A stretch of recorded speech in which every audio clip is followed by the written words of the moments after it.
పోలీసులు విచారణకు పిలిస్తే భయపడతారు. ఏదో విధంగా తప్పించుకునేందుకు ప్రయత్నిస్తారు. మాకేం తెలీదు దేవుడో అని మొరపెట్టుకుంటారు. ఏదో విధంగా వదిలేయాలని బతిమాలుకుంటారు. ఇవన్నీ తప్పు చేసిన వారికి వర్తిస్తాయి. ప్రజాధనాన్ని దోచుకున్న వారి మదిలో భయోత్పాతాన్ని కలిగిస్తాయి. ఏ తప్పు చేయని కేటీఆర్ మాత్రం ఎవ్వరికీ భయపడరు. భయపడాల్సిన అవసరమే లేదు. ఆయన దేనికైనా రెడీ అంటారు. సీఎంనే సవాలు చేస్తారు. రేవంత్ రెడ్డి చేసిన తప్పుల లిస్టు చదివేస్తారు. ఎక్కడికైనా చర్చకు సిద్ధమంటారు. లొకేషన్ రేవంత్ రెడ్డి ప్యాలెసేనంటారు. టైం రేవంత్ రెడ్డే చెప్పాలంటారు. దమ్ము లేకనే చేవ చచ్చి చర్చకు రావటం లేదని రేవంత్ రెడ్డిపై మాటల క్షిపణుల దాడి చేస్తారు. రేవంత్ రెడ్డిని ఆయన చిట్టినాయుడుతో పోల్చుతారు. కాంగ్రెస్ పాలనను రోజువారీగా తూర్పారపడతారు. సీఎం మంత్రులు వందిమాగదుల స్కాములను రోజుకొకటి ప్రస్తావిస్తారు. వామ్మో, ఏడాదిగా తెలంగాణలో ఇంత జరుగుతుందా అని జనమే ఆశ్చర్యపోయే అంశాలను కేటీఆర్ బయట పెడతారు. బీఆర్ఎస్ పార్టీ రక్తంలోనే తెగువ ఉందన్నది తాజాగా సోషల్ మీడియాలో ట్రెండ్ అవుతోన్న అంశం.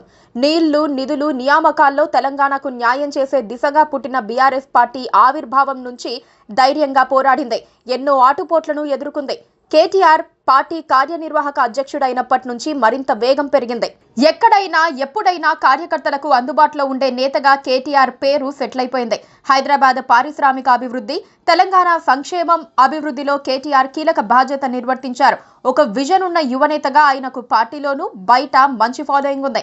అందుకే రేవంత్ రెడ్డి ప్రభుత్వం వరుస కేసులతో ముందుకు సాగుతున్న కేటీఆర్ కానీ, బీఆర్ఎస్ శ్రేణులు కానీ, ఆయన అభిమానులు కానీ ఎక్కడా భయం బింకం చూపించడం లేదు. ఫార్ములా ఈ కేసు తెరపైకి వచ్చినప్పటి నుంచి కేటీఆర్ లో మరింత జోష్ కనిపించింది.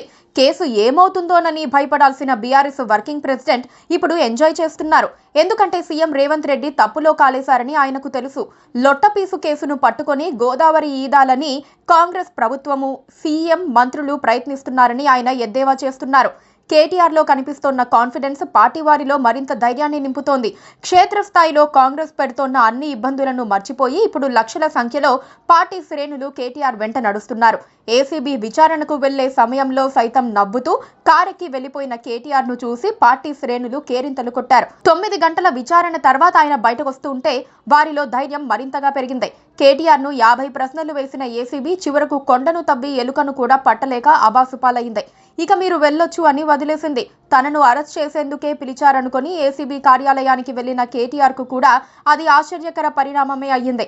రేవంత్ రెడ్డి ప్రభుత్వం ఈసారి వెనక్కి తగ్గిందనుకుని ఆనందంగా బయటకు వచ్చిన కేటీఆర్ కాంగ్రెస్ ప్రభుత్వంపై మాటల దాడిని మరింతగా పెంచేశారు. వారం 10 రోజులుగా అటు కేటీఆర్ కానీ, ఇటు బీఆర్ఎస్ శ్రేణులు కానీ అమితానందంలో ఉన్నారు. ఎందుకంటే కేటీఆర్ ను కార్నర్ చేయాలన్న బీఆర్ఎస్ ప్రయత్నంతో కాంగ్రెస్ పట్ల ప్రజల్లో నెగిటివ్ ఫీలింగ్ వచ్చేసిందని అంతర్గతంగా జరిగిన సర్వే చెబుతోంది. పాలనలో పూర్తిగా విఫలమైన కాంగ్రెస్ పార్టీ డైవర్షన్ గేమ్ ఆడుతోందని, ఆ డైవర్షనే తమకు వరప్రసాదం అవుతుందని బీఆర్ఎస్ వర్గాలు అంచనా వేస్తున్నాయి. సరిగ్గా చెప్పాలంటే రేవంత్ ప్రభుత్వం దమ్ము చూపించి కేటీఆర్ ను అరెస్ట్ చేయాలని మాజీ మంత్రి మాత్రమే కాకుండా ఆయన పార్టీ శ్రేణులు కూడా ఎదురు చూస్తున్నాయి. ఒకసారి అరెస్ట్ అయితే సీఎం కావటం ఖాయమన్నది వారి లెక్క. చరిత్ర కూడా అదే దిశగా సంకేతాలిస్తోంది. చంద్రబాబు అరెస్ట్ అయ్యారు, మళ్లీ సీఎం అయ్యారు. హేమంత్ సోరెన్ అరెస్ట్ అయ్యారు, మళ్లీ సీఎం అయ్యారు. జగన్ రెడ్డి అరెస్ట్ అయ్యారు, సీఎం అయ్యారు. జయలలిత అరెస్ట్ అయ్యారు, మళ్లీ సీఎం అయ్యారు. కరుణానిధి అరెస్ట్ అయ్యారు, మళ్లీ సీఎం అయ్యారు. ఇలాంటి ఘటనలను బీఆర్ఎస్ శ్రేణులు గుర్తు చేసుకుంటున్నాయి. కేటీఆర్ అరెస్ట్ తెలంగాణ రాజకీయాలను మార్చేయటం ఖాయం. తెలంగాణ తెచ్చిన పార్టీని చంపేయాలని కాంగ్రెస్ ప్రయత్నిస్తోందన్న సందేశం జనంలోకి వెళ్లిపోవటం అంతే ఖాయం. కాంగ్రెస్ పార్టీ మొదటి నుంచి రాజకీయ కక్ష సాధింపుకు దిగుతోందని జనంలో పూర్తిగా ముద్రపడిపోవటమూ ఖాయం. ఈ దిశగా జార్ఖండ్ వ్యవహారాలను బీఆర్ఎస్ శ్రేణులు గుర్తు చేస్తున్నారు. జార్ఖండ్ ప్రత్యేక రాష్ట్రం కోసం పోరాడిన జేఎంఎం ను అటు కాంగ్రెస్, ఇటు బీజేపీ వెంటాడి వేటాడాయి. ఒక సందర్భంలో అధికారం నుంచి దించేశాయి. జేఎంఎం వ్యవస్థాపకుడు షిబు సోరెన్ ఒకసారి జైలుకు పంపిస్తే ఆయన కుమారుడు హేమంత్ సోరెన్ ను సీఎం పీఠంపై ఉండగానే కేంద్ర దర్యాప్తు సంస్థలను ప్రయోగించి అరెస్ట్ చేశాయి. అయితే ప్రజలు జేఎంఎం పక్షంలో ఉండి తాజా ఎన్నికల్లో ఆ పార్టీని గెలిపించారు. ఇప్పుడు తెలంగాణలోనూ జార్ఖండ్ పరిణామాలే సంభవిస్తాయని విశ్వసిస్తున్నారు. పైగా తెలంగాణ కూడా జార్ఖండ్ లాగే కొత్త రాష్ట్రం కదా. Please subscribe to KTV Telugu. KTV Telugu. KTV Telugu channel.